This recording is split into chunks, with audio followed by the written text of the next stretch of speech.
Buenas noches, bienvenidos todos a esta nueva sesión de los diálogos al café Marcos Escudero.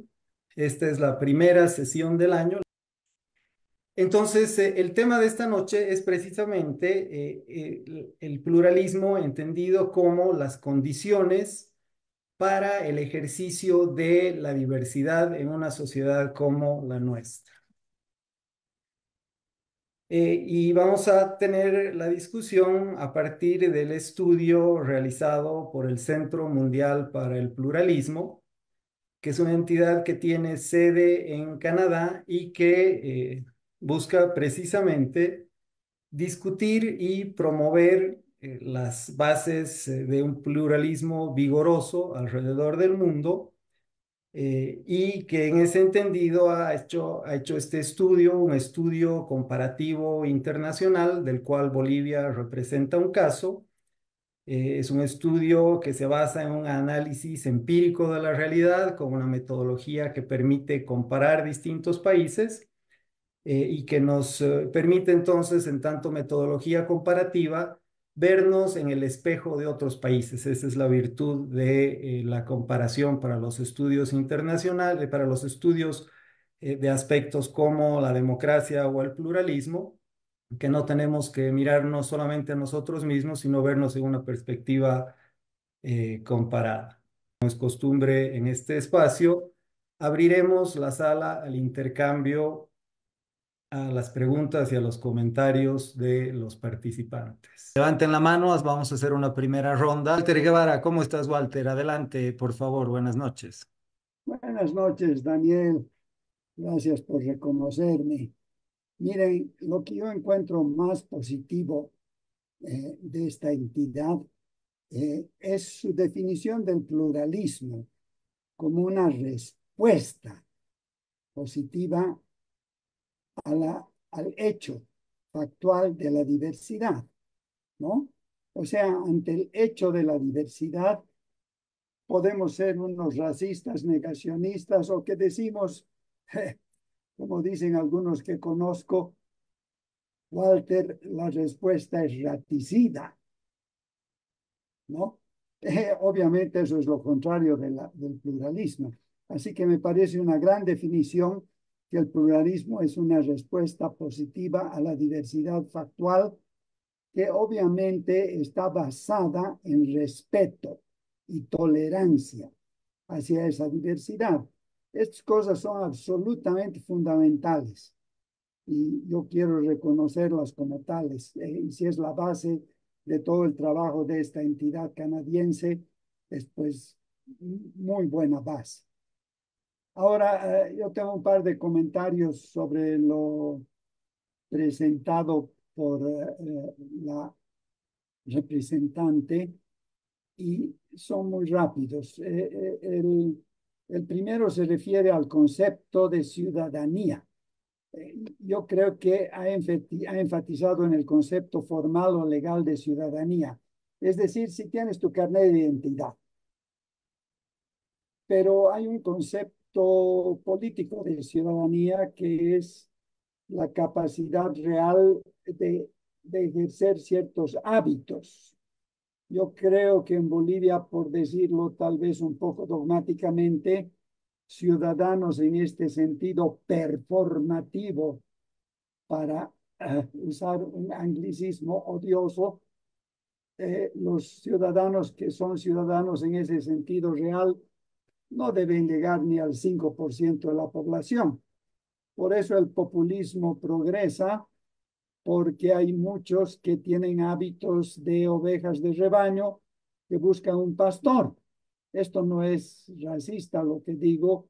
La Iglesia Católica ha utilizado la metáfora del pastor y las ovejas desde tiempos inmemoriales. Pero en Estados Unidos también vemos que 70 millones de votantes apoyan a Trump y creen que Trump ganó la anterior elección, etcétera, etcétera.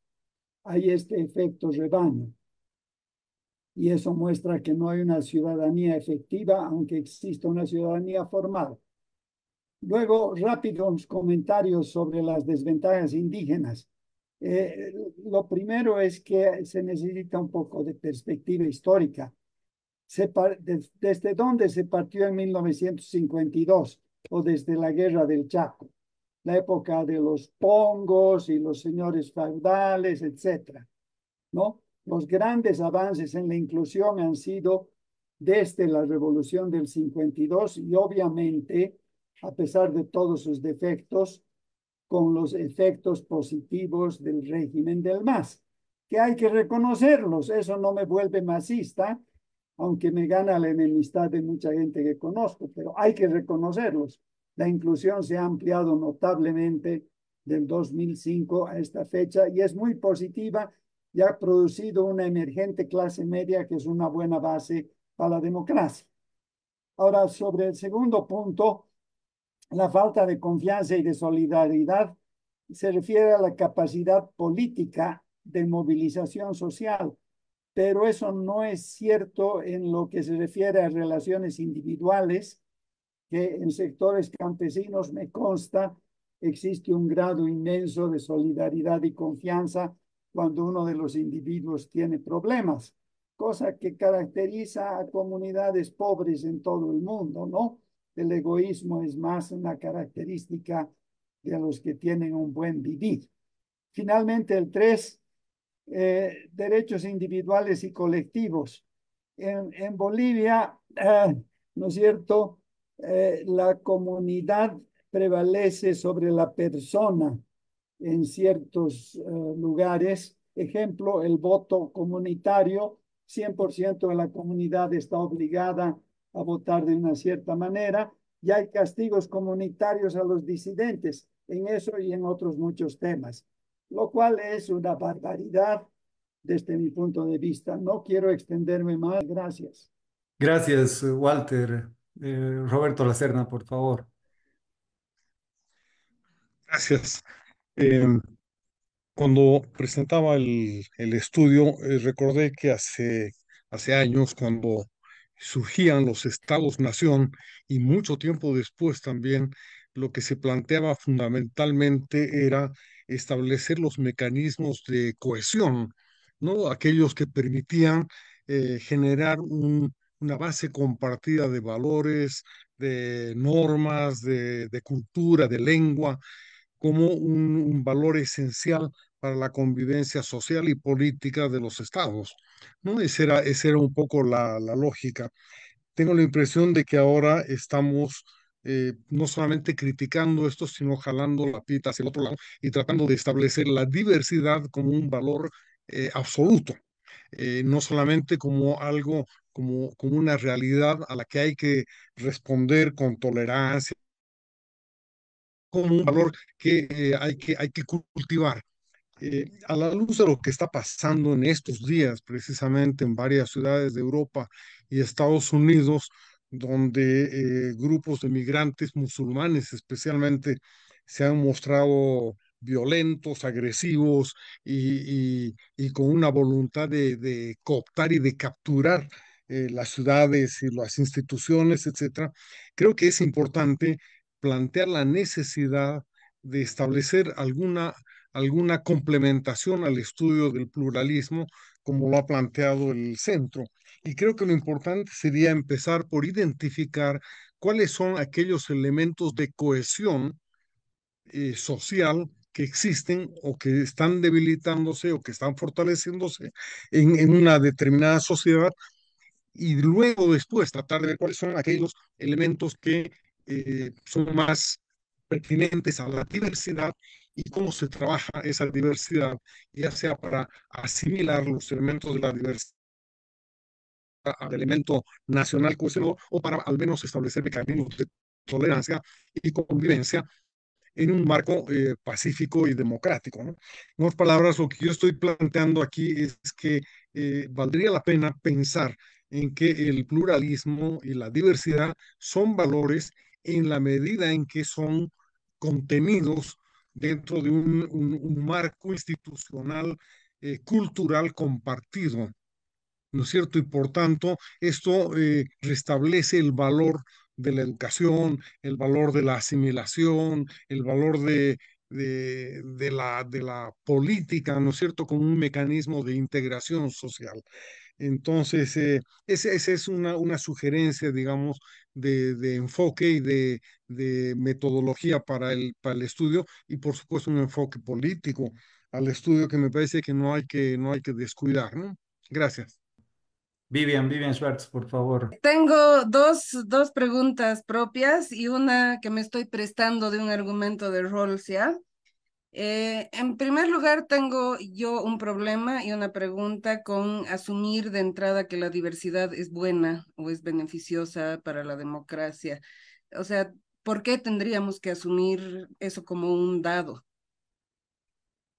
Yo, francamente, lo dudo en algunos casos. Pongo ejemplo, Uruguay, ¿ya? Les va bárbaro, no son tan diversos.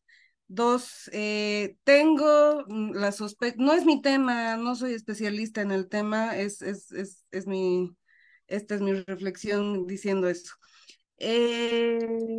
Yo tengo la sensación de que la manera como se está midiendo, se está mirando, se está empujando, estamos hablando en estos últimos años modernos sobre el pluralismo. Estamos favoreciendo el colectivismo por encima del valor del individuo en el sistema democrático. Y eso crea para mí, pues, al menos esa es la manera como lo estoy leyendo, lo estoy percibiendo, y yo tengo problemas con eso, tanto en la esfera de proteger y garantizar derechos individuales. ¿Qué pasa con los que no tienen identidades grupales o no plasman, ya sea en un proyecto político, ni su identidad étnica, ni su identidad de género, ni su identidad nada, ¿no es cierto? Entonces, para mí eso es un problema quizás asociado con el primero. Mi tercer punto que está prestado de Rawls es que él, tanto en teoría de la justicia como en pluralismo, digo, en liberalismo político, plantea la idea y discute la idea del rol del pluralismo en la sociedad, y plantea la necesidad de diferentes órdenes de pluralismo. En primer orden, la necesidad o la realidad de tener un pluralismo de valores y de creencias, diferentes proyectos de vida. El segundo orden, tener un pluralismo de concepciones del bien común y cómo esas concepciones son argumentadas en el espacio público y son razonadas en el espacio público, que es un proyecto político desde mi lectura.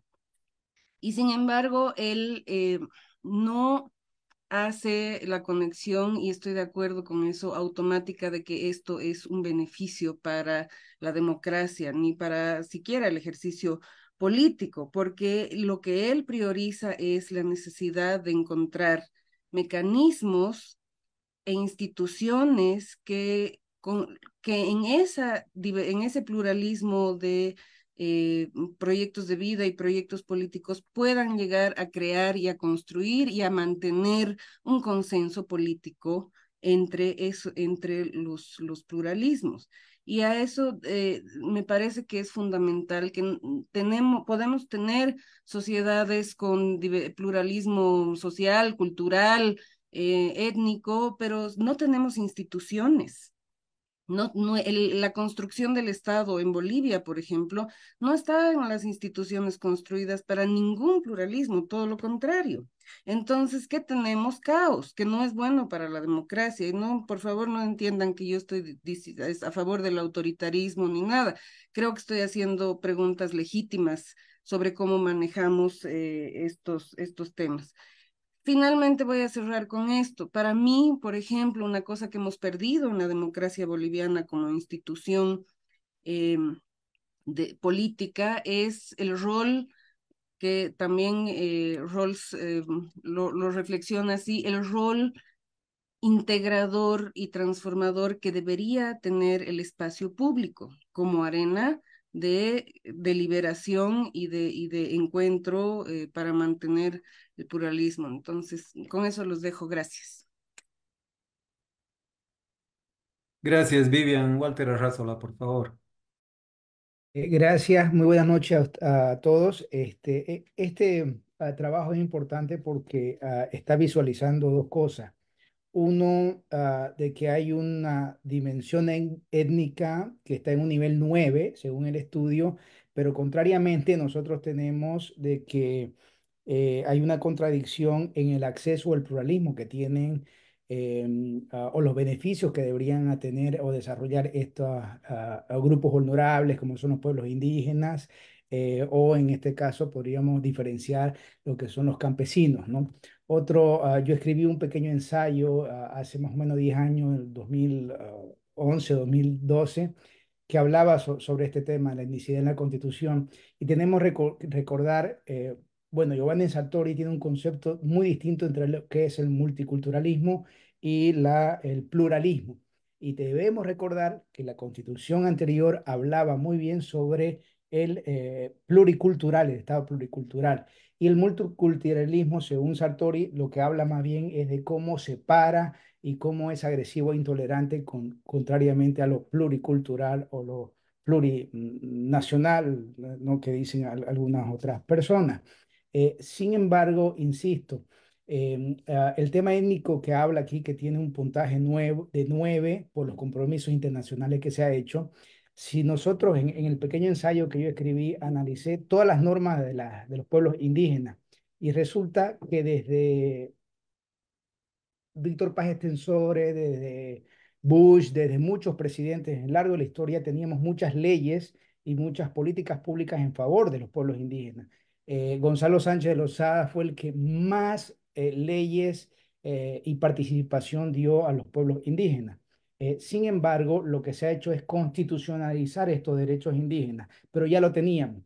Ahora, contrariamente, habría que preguntarnos, con las antiguas normas, con las antiguas políticas públicas, los pueblos indígenas tenían mayores accesos, estaban en mejores condiciones que actualmente con una constitución que habla mucho del multiculturalismo, que habla mucho de los pueblos indígenas, pero que en la realidad y en la práctica es contrario. Y este informe es interesante porque está mostrando eso, o sea, que tenemos mucho escrito, pero que en la práctica no está ayudando o no está solucionando los problemas de esos sectores.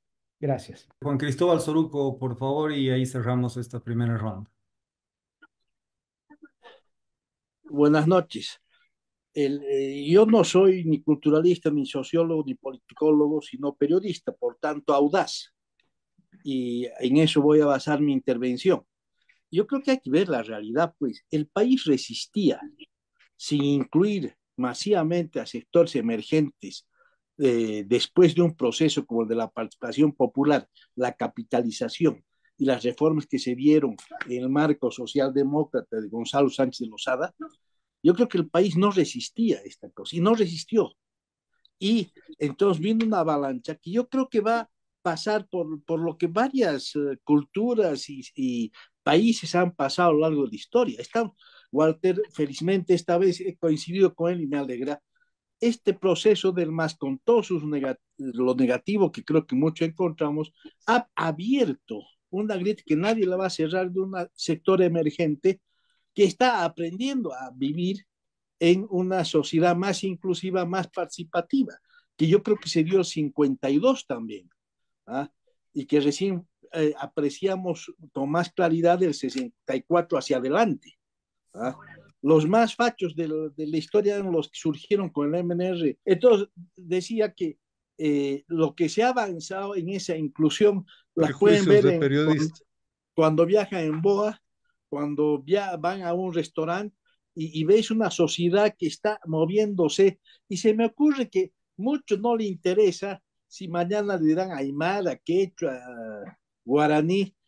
Y aquí va mi propuesta, así, hipótesis, es que un gran avance de esta revolución francesa es el ciudadano, como un hombre que puede participar de los derechos, obligaciones, ventajas, etcétera, de una sociedad en la medida que actúa como ciudadano y como siendo ciudadano tiene el derecho de sentirse más camba que colla, más potosino que tarijeño, más aymara que quechua, pero tiene y qué es lo que nos está fallando, tiene el marco global de donde está actuando. Más o menos así hemos vivido. Lo que más nos ha radicalizado el tema. Y siempre recuerdo una frase de un tipo que ha hecho fama hace poco tiempo, don Manuel Rocha.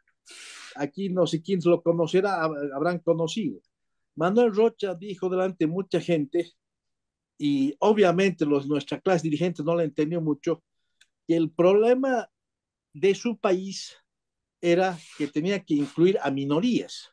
En cambio, el problema de su país, nos decía, es que tiene que incluir a mayorías, ¿no? Entonces, en este caso, retomo un poco lo de Roberto, y sería muy fregado que obliguemos a las mayorías a actuar como queremos las minorías. Si no volvemos a un concepto globalizador como ciudadanos, no vamos a avanzar mucho. Pero yo creo que estamos yendo en ese camino y que vamos a superar obstáculos si es que además, como decía don Salvador Romero, dejamos de volver a ver al papá campesino, la mamá campesina y al antropólogo inglés o americano como parte de la familia aymara o quechua.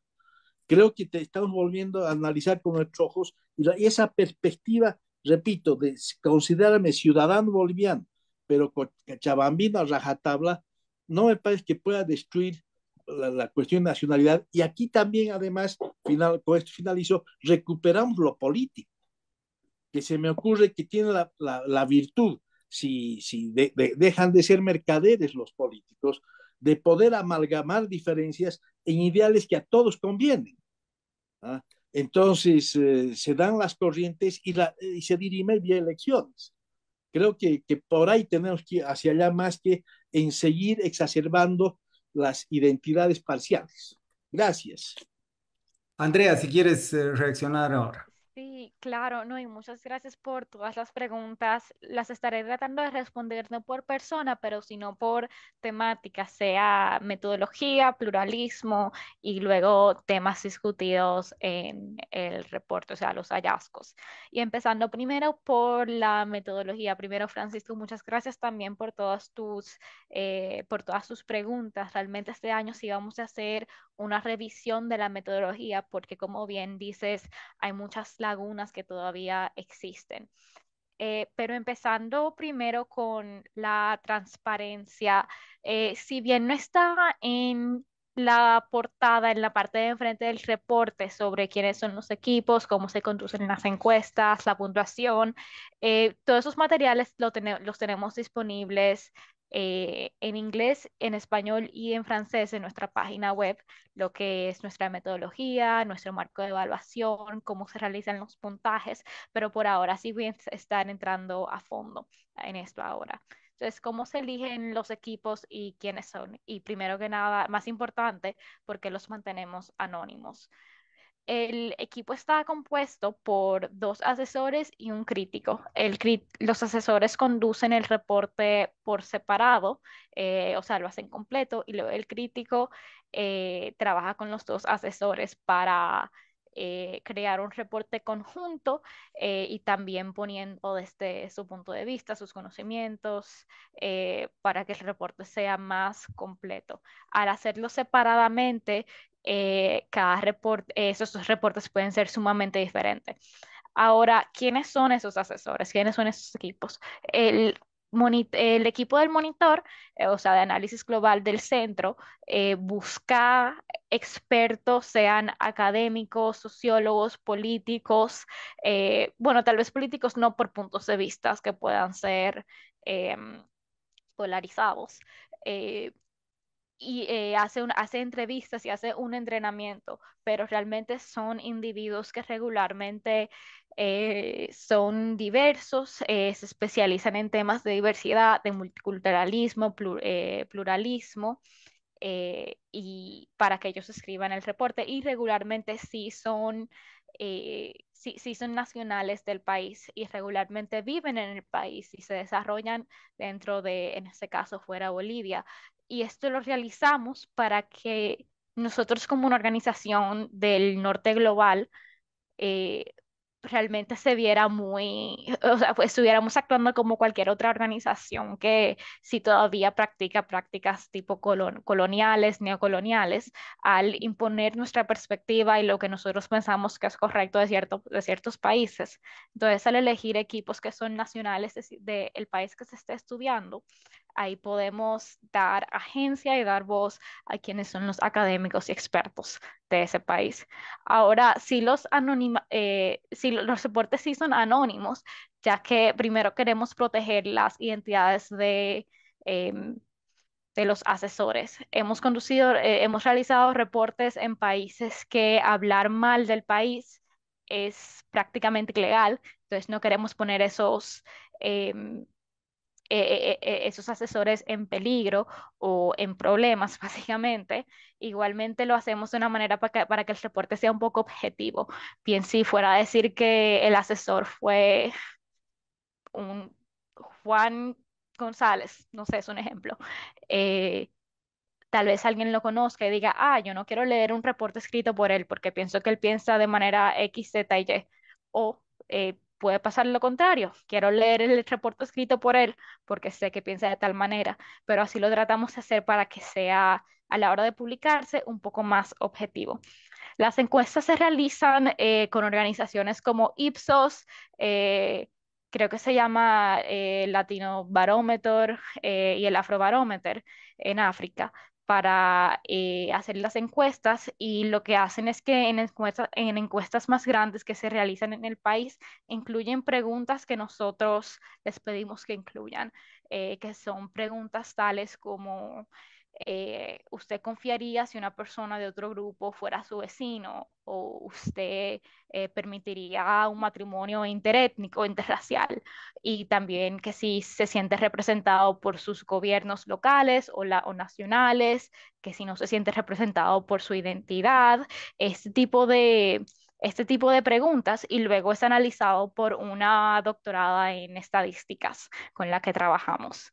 La puntuación se realiza, si bien que todos los reportes son separados y realmente no, el puntaje no se otorga de la misma manera, em, si damos una medida de puntaje para que cada persona lo vaya, por ejemplo, decimos 10 significa que cada país es súper pluralista, por ejemplo, entonces ahí ya los asesores saben cómo ir puntuando, entonces a pesar de que sean diferentes, ahí van siendo un poco más parecidos. Quisiera pasar ahora al tema del pluralismo y responder también a la pregunta de Vivian Schwartz, que me pareció muy interesante de por qué el pluralismo y por qué realmente es importante. Han salido muchos estudios de lo que es por ejemplo, del OSD, de nosotros también, que lo que sí dicen que cuando las personas son más incluidas en las sociedades, que en las escuelas, cuando los estudiantes se ven representados, que a los estudiantes les va mejor. Que cuando las personas son más incluidas en el sector privado, de sus organizaciones, por su identidad, que realmente trabajan mejor y que las sociedades que son más respetuosas de las diversidades son más pacíficas y conllevan a más desarrollo económico. Entonces, por eso, basado en estos estudios, es que nos guiamos de que el pluralismo sí beneficia a la democracia. Este, y algo que quisiera recalcar también es que una de las limitaciones del monitor es que que siento que salió mucho a través de todas las preguntas, es que sí tiene un enfoque muy Estado-nación. Y sé que en Bolivia, tal vez específicamente, por el hecho de que existe la práctica del buen vivir, hay muchas diferentes comunidades y no solamente en Bolivia, pero en diferentes países que hemos visto, tal vez la concepción Estado-nación neoliberal o del occidente no sea aplicable para lo que es el día a día o cómo se rigen las comunidades locales. Pero, y si esto es una limitación con la que estamos trabajando para ver cómo podemos hacer más pluralista el monitor también. Y finalmente quisiera, déjeme ver, a ver qué otra pregunta me hace falta.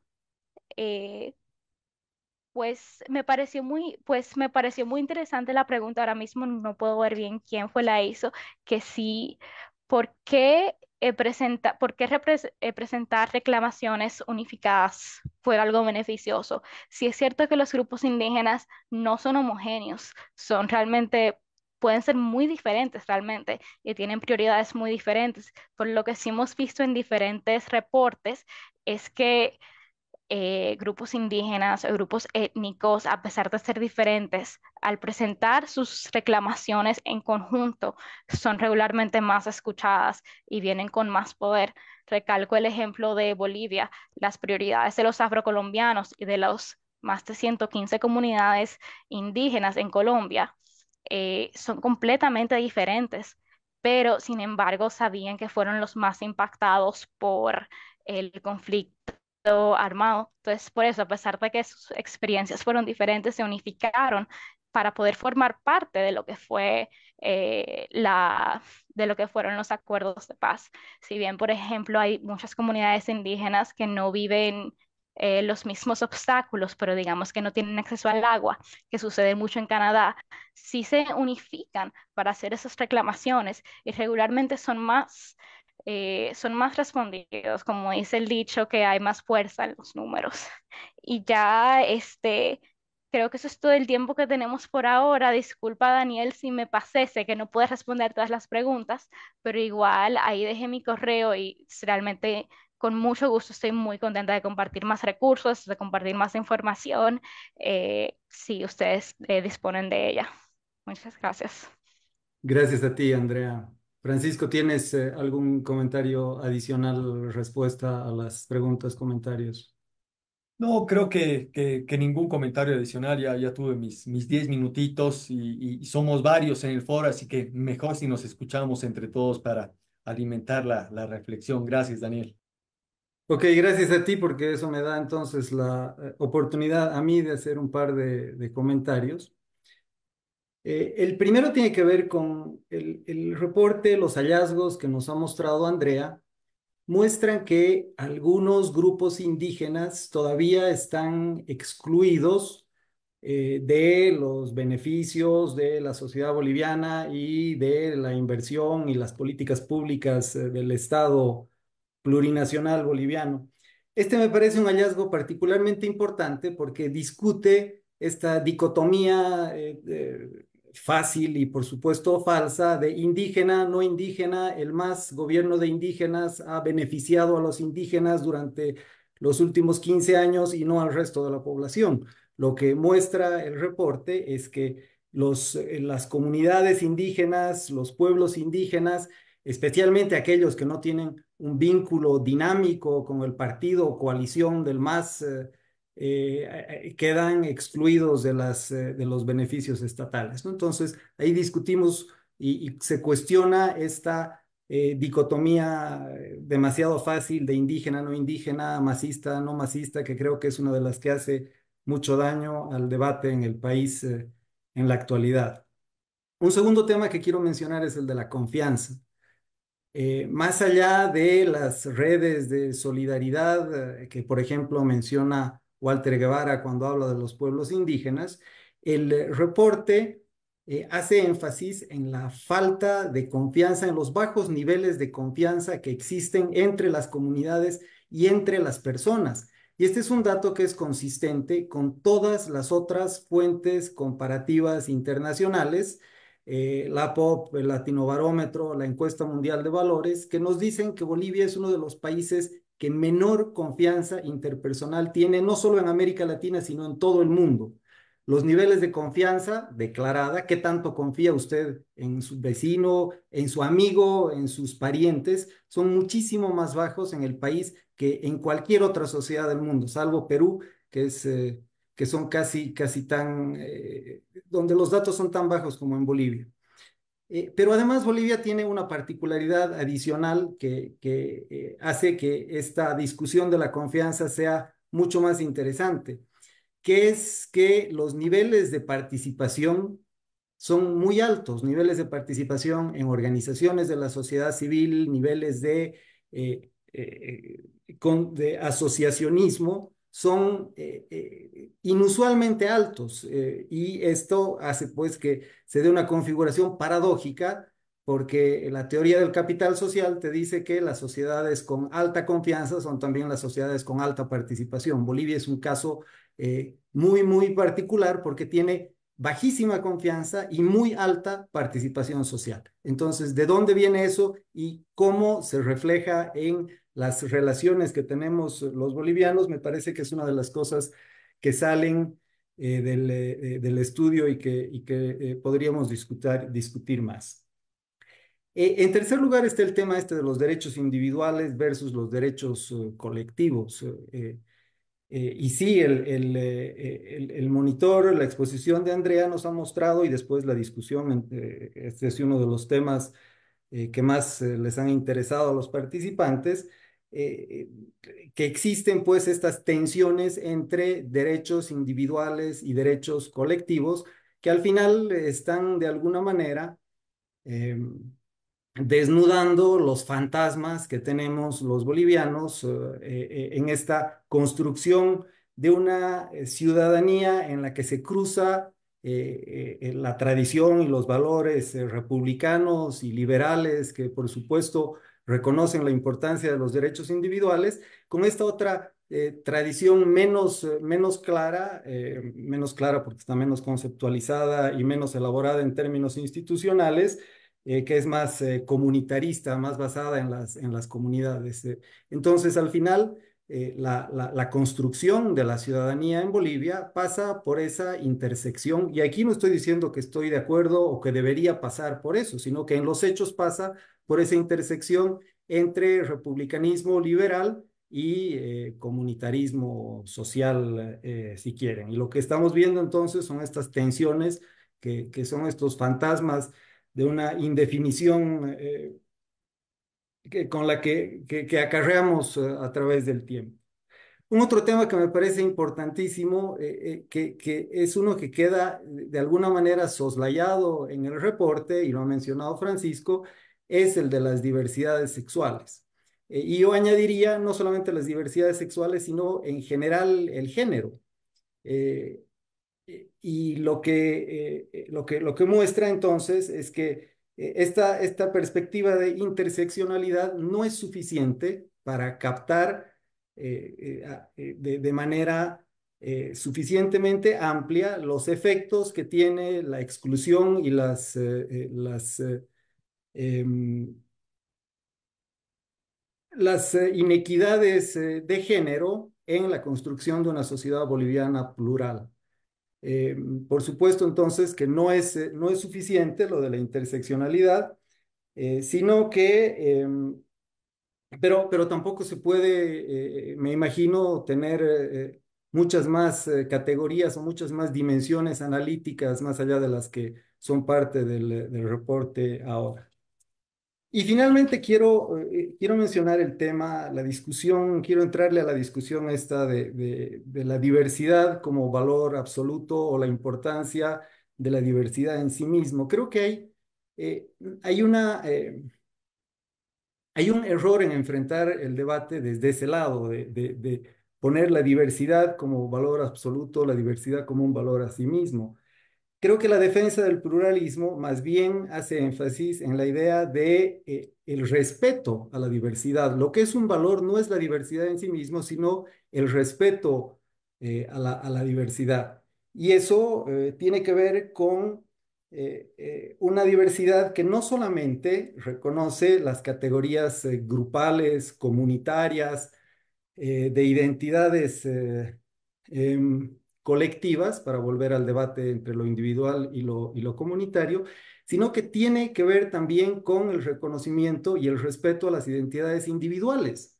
Es decir, la defensa del pluralismo no pasa solamente por la defensa de las identidades y la diferencia basada en los grupos, en las categorías, en los grupos sociales, sino también en las preferencias individuales, en las decisiones individuales. Y ahí es pues profundamente liberal y no solamente comunitario. Y creo que la discusión del pluralismo tiene que tiene que ir desde esas dos aristas, tanto la comunitaria como, y aquí me parece importantísimo para el debate, del reconocimiento de las diversidades en términos individuales. Sí, solamente para recalcar lo que Andrea. dice Roberto en el, perdón por no levantar la mano primero, pero lo que dice Roberto en el chat, que la cuestión no es, y estoy leyendo, la cuestión no está en trabajar a partir de un inventario de diversidades, sino de escoger aquellas que tienen más relevancia en un país determinado. Y eso es realmente así como vamos, como los equipos eligen los tipos de diversidad, pero sí sabemos que en la discusión si hace falta la representación de las personas de diferentes géneros, de orientación sexual, de personas con discapacidades. E incluso cuando fuimos a Colombia por primera vez, nos dijeron que una mujer trans afrocolombiana nos dijo, yo no me veo representada en el reporte. Este reporte no habla de mis experiencias y realmente pudimos aprender y trabajar mucho con ella para saber cómo en el trabajo ya con organizaciones locales colombianas, cómo podemos reparar ese hecho para asegurarnos de que sí es imposible cubrir todos los tipos de diversidad, pero que no sea un ejercicio excluyente de otros grupos. Gracias, Andrea. ¿Alguien más? Walter, por favor, Walter Guevara, adelante. No estaba Freddy Camacho queriendo intervenir antes. Solo una frase, Walter. Desde mi Ya, punto de vista, sí. la diversidad es un desafío, ¿no? Yo lo tomaría así, como un desafío, ni siquiera como un valor o como algo deseable, sino yo lo tomaría como un desafío. Entonces, ese es mi punto de vista. Yo creo que lo que voy a decir es prácticamente lo mismo que ha dicho Freddy. El reconocimiento de la diversidad factual, de que hay todos tipos y clases y variedades de diversidad en todas partes del mundo, ese reconocimiento conlleva dos cosas. Primero, la necesidad del respeto y la tolerancia a esa diversidad. Y segundo, ese respeto y esa tolerancia no quiere decir de ninguna manera una aceptación de absolutamente todo lo diverso que se encuentra en el panorama factual. Yo pienso en el campo estricto de las opiniones, para no hablar de cuestiones sociales, políticas, económicas, culturales. En el campo de las ideas, de las opiniones. Hay pues opiniones que pueden ser refutadas por ser burreras, ¿no es cierto? Cuando se dice que los indígenas son el fundamento moral de la humanidad, esa es una gran burrera, como opinión, ¿ya? Ahora, eso no quiere decir que no haya que respetar a esa opinión, pero hay que refutarla. Así que hay también prácticas y hay también situaciones que están mal, que son diversas, pero que están mal, ¿no es cierto? Eh, Eso me parece a mí de sentido común y de perogrullo. No creo que haya ninguna discusión al respecto, ningún desacuerdo. Gracias. Si no hay nada más, les agradezco su participación en esta primera sesión del año de los diálogos al café.